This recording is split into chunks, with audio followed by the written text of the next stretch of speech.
আসসালামু আলাইকুম প্রিয় শিক্ষার্থী বন্ধুরা, আশা করি তোমরা সবাই ভালো আছো। আজকের ক্লাসে আমরা আলোচনা করব দুইয়ের পরিপূরকের সাহায্যে কিভাবে বিয়োগ, যোগ অথবা পার্থক্য নির্ণয় করা যায়।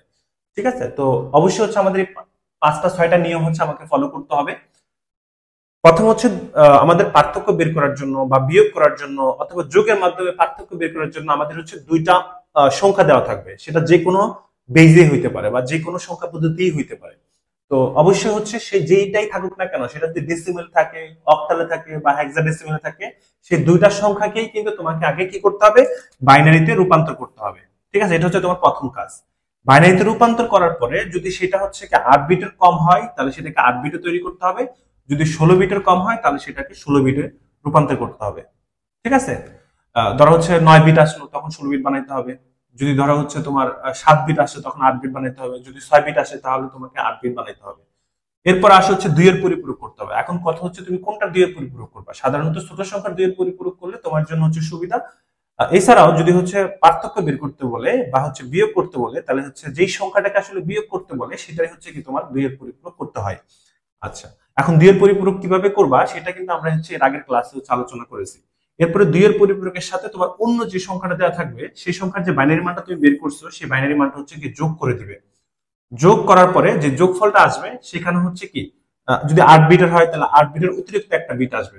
এটাকে বলা হচ্ছে কি, 8 বিটের অতিরিক্ত বিটটাকে বলা হচ্ছে ক্যারি বিট, যেটাকে নবম 9th বিট বলি আমরা, নবম বিট বা ক্যারি বিট। ঠিক আছে, সেই ক্যারি বিটটা বাদ দিয়ে তোমার বাকি যতটুকু থাকবে সেটা তুমি অ্যান্সার লিখবা। ঠিক আছে, কিন্তু যদি তোমার ওই যোগফলটা যদি ক্যারি বিট না আসে, যোগফলে যদি ক্যারি বিট না আসে, তাহলে সেক্ষেত্রে সেই যোগফলটা আবার কি তোমার দুইয়ের পরিপূরক করতে হবে। দুইয়ের পরিপূরক করার পরে যেটা আসবে বা যাই আসুক না কেন, ক্যারিবিট ছাড়াই আসবে। সেই ক্যারিবিট ছাড়া যে মানটা আসবে, সেই মানটা তোমার অ্যান্সার হবে। আশা করি নিয়মগুলো বুঝতে পারছো। এখন আমরা একটা উদাহরণ দেখব। সেই উদাহরণে দেখো, এখানে আমরা দুইটা সংখ্যা দিয়েছি, যে 57 এবং 40। এটাকে আমরা কি বিয়োগ করব দুইয়ের পরিপূরকের সাহায্যে। তো আমরা 57-এর বাইনারি মান বের করছি এবং আমাদের 40-এর বাইনারি মান বের করছি। তো আমরা দেখতে পাচ্ছি যে আমাদের এখানে 40টা কি ছোট আর 57টা বড়। এবং আমাদের 1 নাম্বার যে নিয়মটা ছিল, সেখানে অবশ্যই বাইনারি বের করতে হবে। তোমার যদি ডেসিমেলে থাকে, সেটাকে বাইনারি বের করতে হবে। যদি অক্টাল থাকে, সেটাকে তোমার বাইনারি বের করতে হবে। যদি হেক্সাডেসিমেল থাকে, তাহলে সেটাকে বাইনারি বের করতে হবে।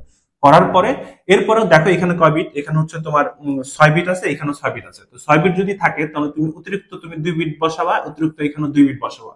যে কয় বিট লাগে 8 বিট তৈরি করতে, আমরা 8 বিট তৈরি করছি অতিরিক্ত 2 বিট বসিয়ে। কখনো কখনো 3 বিট বসাইতে হইতে পারে, কখনো 4 বিট বসাইতে হইতে পারে। তো এখন আমাদের এটা 2 নম্বর নিয়ম ছিল। তো 3 নম্বর নিয়ম আমাকে ছোট সংখ্যার 2 এর পরিপূরক করা। ধরো এখানে 40, এই 40-এর আমরা এর 2 এর পরিপূরক করব, পরিপূরক। ঠিক আছে, এখন 2 এর পরিপূরক করতে গেলে আমাকে আগে এই সংখ্যাটা নিতে হবে 001। 2 এর পরিপূরক করার আগে অবশ্যই তোমাকে মাথায় রাখতে হবে এটাকে তোমার 8 বিটে কনভার্ট করতে হবে, সামনে অতিরিক্ত শূন্য বসিয়ে। এরপর আমাদের 2 এর পরিপূরকের নিয়ম অনুসারে আমরা সেটাকে বিপরীত সংখ্যাগুলো লিখবো। যেটা বিপরীত সংখ্যা লিখলে সেক্ষেত্রে আমাকে এটা হয়ে যাবে কি 1 এর পরিপূরক। এই 1 এর পরিপূরক এটাকে বলা হচ্ছে কি ওয়ান্স কমপ্লিমেন্ট। আর ওয়ান্স কমপ্লিমেন্টের সাথে আমরা 1 যোগ করব, তাহলে 1 এর সাথে 1 যোগ করলে কত, 10, 10 এর 0 হাত থেকে 1, হাতের 1, আর এই 1 10, 10 এর 0 হাত থেকে 1, হাতের 1, 10 এর 0 হাত থেকে 1। আর এখানে যে শূন্য আছে উপরটা কিন্তু কিছুই হচ্ছে না, এখানে যে শূন্য আছে সেই শূন্যটা জন্য আর হাতের 1 এর জন্য এখানে 1 বসবে। আর এখানে 1 0 1 1, তাহলে আমার এখানে -40 চলে আসছে। ঠিক আছে, তাহলে এটা আমরা মাইনাস মানটা পেয়ে গেছে। এখন -40 এর সাথে যদি আমরা 57 মানটা যোগ করে ফেলি, 57 যে মানটা আছে, 57 মানটা কি ছিল, 0 0 1 1 1 0 0 1। এটা যদি আমরা যোগ করি, তাহলে আমরা প্রকৃত অ্যান্সারটা পাবো। এই 0-এর সাথে 1 যোগ করলে কত হবে। প্রথম কথা মাথায় রাখতে হবে যে বাইনারিতে কখনো পার্থক্য বের করার জন্য কি সরাসরি বিয়োগ করা যায় না। সেই ক্ষেত্রে 2 এর পরিপূরকের সাহায্যে তোমাকে একটা বিপরীত মান নিয়ে আসতে হবে। সেই বিপরীত মানের সাথে তুমি আরেকটা সংখ্যা যদি যোগ করে দাও, সেটা কি অটোমেটিক তোমার বিয়োগ হয়ে যাবে।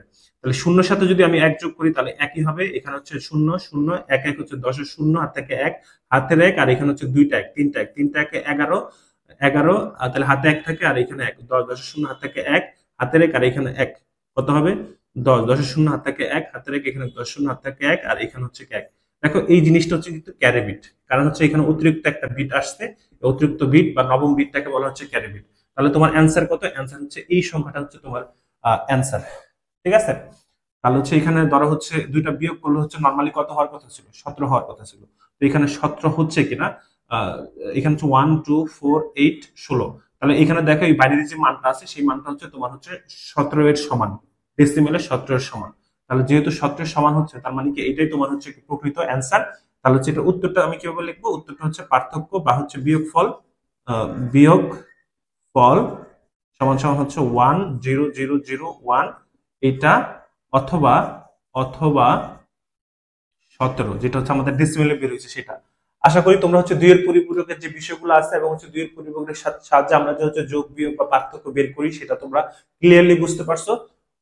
এরপর হচ্ছে আমরা অন্য কোনো বিষয় নিয়ে হচ্ছে আলোচনা করব। ধন্যবাদ সবাইকে।